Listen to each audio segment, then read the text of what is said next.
जब तक इंसान मानसिकता से, गुलामी से आज़ाद नहीं होता है। हर एक इंसान जो है ऐसी मानसिकता की गुलामी में है, इसके लिए वो अपने आप को कभी भी आज़ाद समझता ही नहीं है। ध्यान दो कैसे। एक हाथी रहता है, नहीं, हाथी, और हाथी अगर उसको बचपन से जो लोग पालते हैं अपने काम और धंधे के लिए, बिजनेस के लिए, उसको बचपन में सकली से बांधा हुआ रहता है, नहीं, जंजीर होती है, बहुत जाड़ी जंजीर होती है, उससे बांधा हुआ रहता है। अब वो हाथी धीरे धीरे धीरे धीरे क्या हो जाता है, बहुत बड़ा होता है हाथी। हाथी बहुत बड़ा होता है और ये दिन भर बड़े बड़े पेड़ उखाड़ता है। आप जानते हो हाथी कितना मजबूत रहता है, कितने बड़े बड़े काम करता है, इतने बड़े बड़े, अगर पेड़ को उखाड़ने को कहा तो अपने सूंड में वो पेड़ को पकड़कर क्या कर देता है, उखाड़ देता है। और जब शाम को आ जाता है, उसका माहौत लेके आता है, तो वो आके वो जो हाथी है ना, बराबर अपने जगह के ऊपर आकर खड़ा हो जाता है। वही आकर खड़ा हो जाएगा और उसका मालिक ना रहना, वो जो जंजीर है उसको बांधता नहीं है, सिर्फ उसके पैर के पास पे रखता है। वो जंजीर को क्या करता है, लपेटता है और जाता है। हालांकि हाथी जो है ना वो बंधा हुआ नहीं है, अभी बड़ा हाथी है वो। अगर आप देखोगे तो हाथी को जो जंजीर बंधी हुई रहती है, वो जंजीर किसको बंधी हुई रहती है, इतनी सी लकड़ी की खूंटी होती है, इतनी, वो अंदर धसी हुई होती, इतना ही बाहर उसका छेड़ा होता है और उसको लपेट के रखा होता है। जो हाथी अगर पेड़ उखाड़ता है, क्या वो इतनी लकड़ी की खूंटी नहीं उखाड़ सकता है? अगर वो साधारण रीति से पैर भी ऊपर उठाएगा ना, तो खूंटी जो है ना बाहर निकल जाएगी, सिर्फ उठाएगा तो। लेकिन उसको पता है मैं बंधा हूं, बचपन से आदत है। वही आदत है मसीह में लोग हैं, लेकिन ऐसे कामों में बंधे हैं, ऐसे गुलाम हैं, पूरे दिन भर अभी यहाँ से जाके आराधना किया, प्रार्थना की, यहाँ पे वचन सुना और घर पे जाके बराबर जाके बैठ जाएंगे टीवी के सामने। हाय, बंधे हैं ना, बंधे हैं। यहां से जैसे ही बाहर निकलेंगे, बाहर तो छोड़ दो, जैसे ही आराधना खत्म होगी पहले मोबाइल चालू हो जाएगा। ठीक, उसको पता है मैं इसके साथ बंधा हुआ हूं, आदत है। हाथी घूमेगा पूरा दिन भर, आजाद है। अगर एक पैर उठाता है वो, क्योंकि उसको बचपन से उसकी ताकत को बांध के रखा है और उसके दिमाग में यह डाला है कि तू गुलाम है। क्या किया है, तू गुलाम है। इसी वजह से शैतान ने भी हर एक मसीह व्यक्ति को, भले वो मसीह में है लेकिन तू क्या है, गुलाम है। मेरा क्या है, गुलाम है। आराधना कर, वचन पढ़, वचन सुन, लेकिन बाहर आने के बाद मोबाइल खोल दे, क्योंकि तू क्या है, गुलाम है। मैंने उदाहरण के तौर पे मोबाइल दिया, ऐसी बहुत सारी बातें।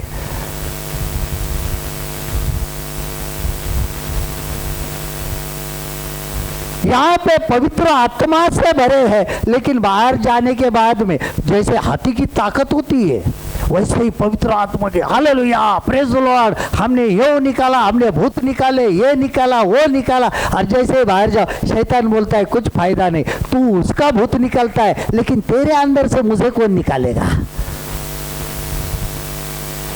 तू तो मेरा गुलाम है, तू मेरा गुलाम है, तू खुद मेरे आज्ञा के अधीन है, तू खुद जो मैं चाहता हूं उसके अंदर तू क्या है, बंधा हुआ है। रीति रिवाजों के अंदर बंधे, अपने स्वभाव के अंदर बंधे हैं, छूटे नहीं है। और यही गुलामी के लिए वो कहता है कि हमें स्वतंत्र किया है, इसी में क्या रहो, स्थिर रहो। और दासत्व के जुए में फिर से ना जुओ। दासत्व का जुआ है ना। यीशु मसीह ने कहा मेरा जुआ हल्का और सरल है, मेरा जुआ आपने ऊपर ले लो। नहीं, हमें आदत है ना एक वजनदार जुआ लेके चलने की, शैतान का जुआ लेकर चलने की। पाप से जब इंसान आजाद होता है तो कभी कभी उसको लगता है यार मैं बहुत हल्का हल्का लग रहा है मुझे।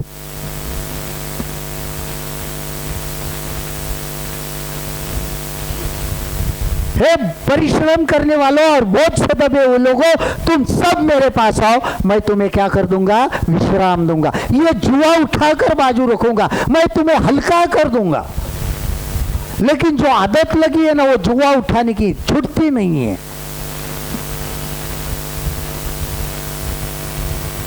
आज वैसे उसी प्रकार देश को गुलामी की आदत लगी है। अंग्रेज तो चले गए, लेकिन उसको आदत है किसी ना किसी की क्या बनना है, गुलाम। कोई भी आए लेकिन हम पर क्या करे, अधिकार करे और हमें क्या बनाए, गुलाम बनाए। अच्छी सरकार क्या होती है देखिए, नीति वचन की किताब 25 अध्याय, प्रोवर्ब्स चैप्टर 25, नीति वचन 25 का एक वचन क्या कहता है। सुलेमान के नीति वचन ये भी है जिन्हें यहूदा के राजा हिजकिय्याह के जनों के ने नकल की थी, यानी अच्छी सरकार। हिजकिय्याह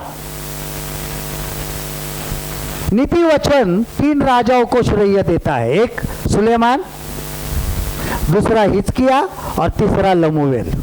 ये 3 राजाओं को इनका राज्य कारभार, इन्होंने राज्य कैसा चलाया। आप कहीं भी जाओ, अगर ध्यान से हर एक देश का राज्य कारभार देखोगे तो आपको पता चलेगा अरे ये तो बाइबल में लिखा है, ये तो पवित्र शास्त्र में लिखा है, ये तो आज्ञा हमें दी है, ये तो ऐसा करने के लिए कहा है, लेकिन यहाँ पे लिखा है। ध्यान देना, जिन बातों से अच्छी सरकार बनती है उनके प्रति यह स्वाभाविक रूप में अपनी अभिरुचि प्रकट करता है। राजा में जो गुण होने चाहिए वे आज भी शासन के प्रमुखों पर लागू होते हैं जो बाइबल में लिखे हैं। राजा कैसा हो, राजा कैसा होना चाहिए, शासनकर्ता कैसा होना चाहिए, यह हर एक गुण पवित्र शास्त्र के अंदर लिखा है।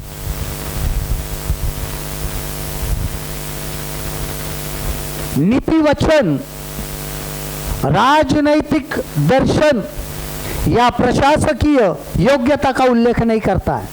देखिए, राजनीतिक दर्शन यानी राजनीति नहीं चाहता है पवित्र शास्त्र, राजनीति नहीं चाहता है पवित्र शास्त्र, नीति का राज्य चाहता है। राजनीति और नीति का राज्य, इसमें बहुत फर्क है। राजनीति यानी एक व्यक्ति अपने नियम, अपने स्वभाव, अपना जो अधिकार है जो लोगों पर डाल देता है उसको राजनीति कहते हैं। और नीति का राज वो होता है कि जो अपने अधिकारों को नहीं, अपने नियमों को नहीं, लेकिन नीति यानी पवित्रता के नियम को डालता है। नीति राज्य प्रशासकीय नहीं होता है, एडमिनिस्ट्रेटिव नहीं होता है। एडमिनिस्ट्रेशन नहीं चाहिए परमेश्वर को। परमेश्वर को 2 चीजें चाहिए, न्याय और निष्पक्षता। न्याय और निष्पक्षता, योग्य न्याय। आज अगर हम देखेंगे तो भले ही देश आजाद है लेकिन न्याय कहाँ है। भले ही देश आजाद है लेकिन पक्षपात हो रहा है। और राजनीति में यही होता है, नीति राज्य में नहीं होता है। नीति राज्य होता है वो परमेश्वर के अधिकार से होता है। वहां पे ना तो अन्याय होता है और ना पक्षपात होता है। यीशु मसीह ने कहा, हे बोझ से दबे हुए लोगों, तुम सब आ जाओ। सब, ऐसा नहीं कहा ये जो है वो। यूहन्ना 3:16 कहता है, परमेश्वर ने इस जगत से इतना प्रेम किया कि अपना एकलौता पुत्र दे दिया। जगत से किया, एक कौम से नहीं किया, एक धर्म से नहीं किया, हर एक मानव जाति से किया। जिस इंसान को परमेश्वर ने बनाया उन सब से परमेश्वर ने प्रेम किया। और यही चाहता है कि न्याय और निष्पक्षता। आज आप ध्यान से देखो, अंग्रेजों ने 78 साल पहले इस देश को क्या कर दिया? आजाद किया, चले गए। फिर बहुत बात हम देखते हैं, अनेक शासन करता है, अनेक लोगों ने शासन किया, लेकिन थोड़ा बहुत क्यों ना हो, हर एक के राज्य में अन्याय हुआ है और पक्षपात हुआ है, हर एक के राज्य में। हर एक देश परमेश्वर चाहता है कि वो न्याय प्रदान हो और निष्पक्ष हो। उसके लिए एक ही है कि सारे देश का राजा एक ही होना चाहिए, उसका नाम यीशु मसीह है, क्योंकि वो राजाओं का राजा है और प्रभुओं का प्रभु है। वो वही है जो निष्पक्षता नहीं करता है और अन्याय किस पर करता है। इंसान कहीं ना कहीं अन्याय करेगा, नहीं? इंसान कहीं ना कहीं, परमेश्वर अन्याय नहीं करता है। परमेश्वर न्यायी परमेश्वर है। जब भी न्यायासन के पास हर एक व्यक्ति खड़ा हो जाएगा, तो आप कोई भी रहो, तो कोई भी कौम के रहने दो, कितने भी रहने दो, पैसे वाले रहो, गरीब रहो, धनवान रहो, कुछ भी रहो, लेकिन उसके सामने सब एक जैसे हैं। निष्पक्षता से, न्याय से वो राज्य करने वाला। और हर एक देश के लिए यही परमेश्वर चाहता है, और न्याय और निष्पक्षता का सर्वोच्च स्थान हो। अच्छी सरकार जो होती है वो कैसे, कुछ वचन बताता हूं, देखिए नीति वचन 14 अध्याय का 35 पद, प्रोवर्ब्स चैप्टर 14 वर्स 35। जो कर्मचारी बुद्धि से काम करता है उस पर राजा प्रसन्न होता है, परंतु जो लज्जा के काम करता है उस पर वह रोष करता है। देखो, सबसे पहली बात है, कर्मचारी कैसा हो? बुद्धि से काम करने वाला हो देश का। आधे से ज्यादा तो काम करने वाले तो अनपढ़ है हमारे पास, है? ध्यान दो इस बात के पास। हमारे देश की अगर हालत देखेंगे ना, तो हमारा राष्ट्रगान जो है वही आता नहीं किसी किसी को,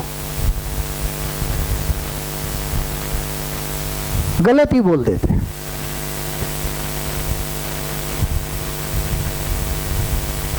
देशभक्ति बहुत बताते हैं, लेकिन क्या बुद्धि से काम करते हैं? वहां पर भी अन्याय होता है। किस पर अन्याय होता है? किस पर? निष्पक्षता से काम नहीं होता है। क्या होता है? पक्षपात होता है। दूसरी बात होती है 16:10, यही नीति वचन 16:10 क्या कहता है? राजा के मुंह से दैवी वाणी निकलती है, न्याय करने में उससे चूक नहीं होती। जो राजा होता है हमेशा जब बात करता है तो ऐसे बात करता है मानो परमेश्वर बोल रहा है, और उससे कभी चूक नहीं होती है। हम तो सुनते देखते कोई लोग आदि ऐसा बोलते, राजा लोग हो, कोई मंत्री हो, आदि ऐसा बोलेंगे, ऐसा बोलेंगे, ऐसा बोलेंगे। हमने बोला ही नहीं, हमने बोला, हमने कब कहा था? झूठ। बाइबल कहती है परमेश्वर मनुष्य नहीं कि झूठ बात करे।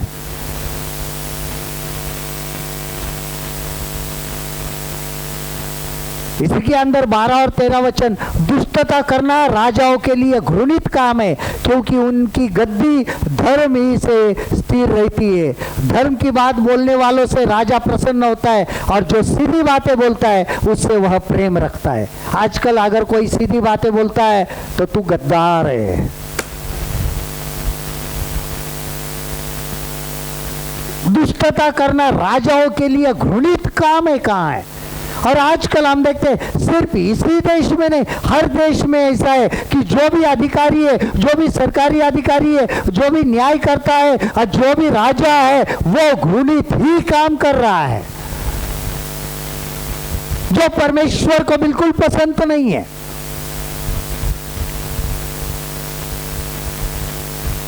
और इसके लिए ये जो बाइबल है वो राजा कैसा हो, राजा के गुण कैसे हो, तभी देश में सही मायने में आजादी आ सकती है, वरना नहीं आ सकती। 20 अध्याय का 26 वचन, बुद्धिमान राजा दुष्टों को फटकाता है और उन पर दावने का पहिया चलवाता है। आजकल बलात्कार भी हो गए तभी उसको कुछ सजा नहीं होती है, है? होती है क्या? नहीं, आजादी से घूमते हैं लोग। तो कौन सी आजादी है देश में? दुष्टता के अधीन में है देश।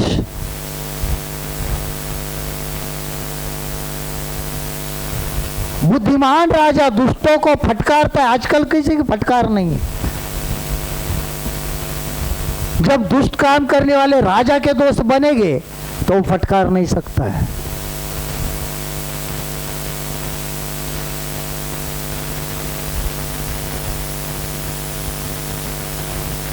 हमारे भारत देश में आजादी के लिए मसीह लोगों के बहुत बड़ा हाथ है।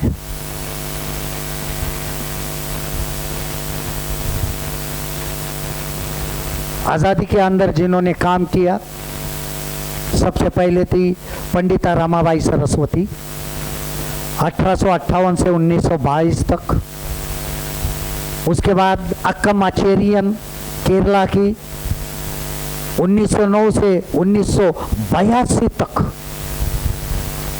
ये सब स्वतंत्र सेनानी मसीह लोग हैं, सब मसीह लोग हैं।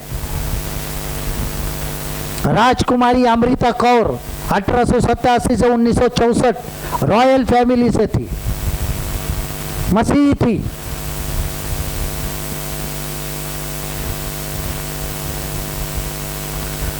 थिरुवट्टू दियालिया टाइटस जी, अगर ये व्यक्ति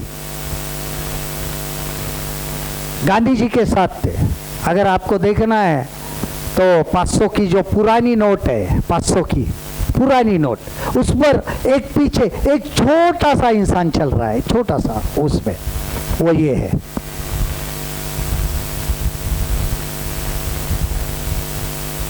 दांडी यात्रा में मसीह है। पाउल रामासामी दांडी मार्च में ये भी था। उसके बाद फ्रीडम फाइटर है वो भी। उसके बाद ब्रह्म बांधव उपाध्याय टीचर थे और पत्रकार थे, ये भी क्रिश्चियन है।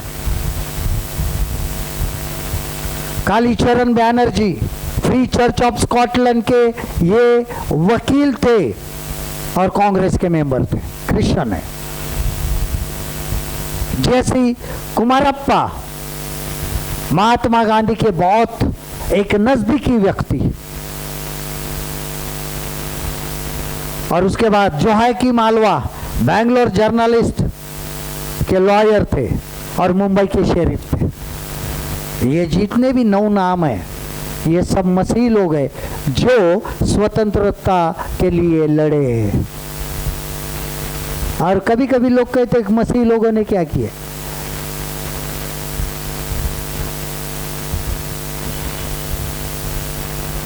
मसीह जो है, मसीहत जो है वो आज की नहीं है भारत देश में। सन 55 में प्रभु यीशु मसीह का चेला थोमा केरला में आया और वहां से मसीहत का प्रचार हुआ। लेकिन लोगों के दिमाग में बैठ गया है कि अंग्रेजों ने जबरदस्ती क्या बना दिया, क्रिश्चियन। अंग्रेजों ने कुछ नहीं किया। अंग्रेज खुद क्रिश्चियन नहीं थे, अंग्रेज खुद मसीह नहीं थे। अगर अंग्रेज सच्चे मसीह होते थे तो वो कभी किसी को गुलाम नहीं बनाते, वो राज्य करता थे। जब वो आए तो उनके बाद में मिशनरी जो थे वो भारत देश में आए, चलो अपने लोग हैं। लेकिन जब मिशनरी आए तो जो राज्य करने वाले जो ब्रिटिश लोग थे, जो अंग्रेज लोग थे, उनको गुस्सा आया, ये क्यों आए मिशनरी बाइबल लेके इधर? क्योंकि जो हमें अधिकार करना है इनके वजह से करना नहीं पड़ेगा, क्योंकि बाइबल तो आज़ादी बोलती है, ये तो बाइबल कहती है। इसके लिए वो नफरत करते थे। तो उन्होंने क्या किया, जो मिशनरीज थे उनको चर्च बांध के दिया और कहा कि हमारे राज्य कारोबार में तुम मत आओ, तुम यहाँ पे चर्च में ही बैठ जाओ।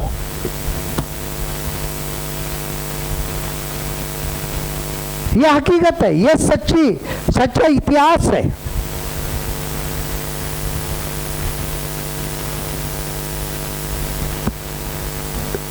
उसके बाद हम देखते 22 अध्याय का 11 वचन, नीति वचन का 22-11, प्रोवर्ब्स 22:11, जो मन की शुद्धता से प्रीति रखता है और जिसके वचन मनोहर होते हैं, राजा उसका मित्र होता है। राजा किसका मित्र होता है? देखो, अगर यीशु मसीह राजाओं का राजा है तो हमारे मन की शुद्धता से अगर हम किसी से प्रीति करते हैं तो यीशु मसीह हमारा मित्र है, तो यीशु मसीह हमारा मित्र है, राजा हमारा मित्र होता है। नफरत फैलाने वाला कभी भी राजा का मित्र नहीं हो सकता है। अगर नफरत फैलाने वाला राजा का मित्र बनता है तो राजा अच्छा नहीं है।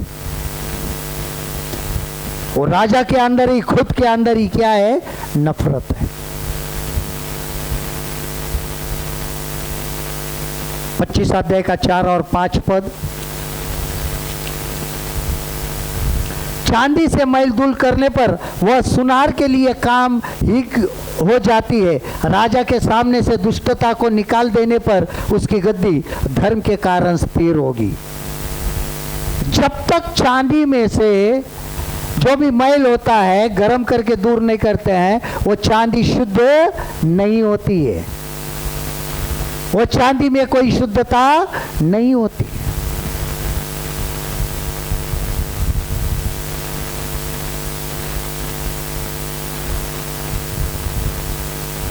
उसी प्रकार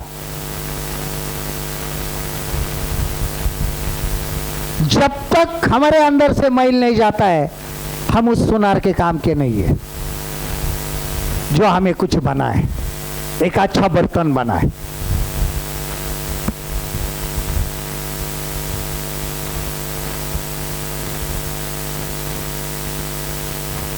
राजा के सामने से दुष्ट को निकाल देने पर उसकी गद्दी धर्म के कारण क्या रहती है? स्थिर रहती है, न्याय के कारण स्थिर रहती है।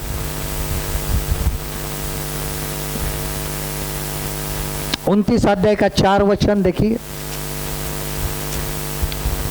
प्रोवर्ब्स 29:4, राजा न्याय से देश को स्थिर करता है परंतु जो बहुत घूस लेता है उसको उलट देता है। यानी घूस लेना, भ्रष्टाचार करना, हर जगह भ्रष्टाचार है। नहीं, जब सरकार ही घूस लेने लगेगी तो देश को उलटने में वक्त नहीं लगता है, देश कभी का उलट पुलट हो जाता है। और आजकल हम हर जगह देखते हैं। 14 वचन कहता है, जो राजा कंगालों का न्याय सच्चाई से चुकाता है उसकी गद्दी सदैव स्थिर रहती है। यह कंगाल और कंगाल होते जा रहा है, नौकरियां नहीं है, लोगों को, बच्चों को शिक्षा नहीं है, हाथों को काम नहीं है, कंगाल हो रहा है देश।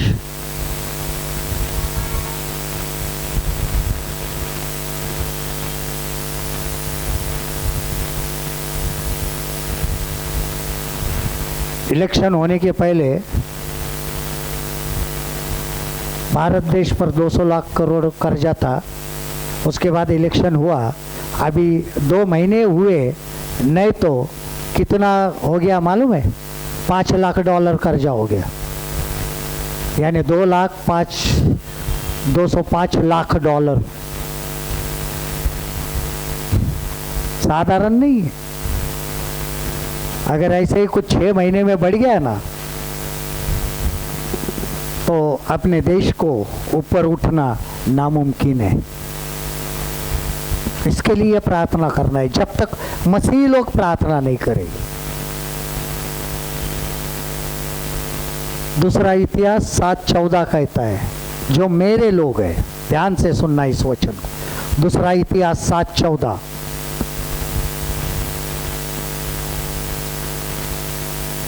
Second Chronicle chapter 4 verse 14, chapter 7 verse 14। दूसरा इतिहास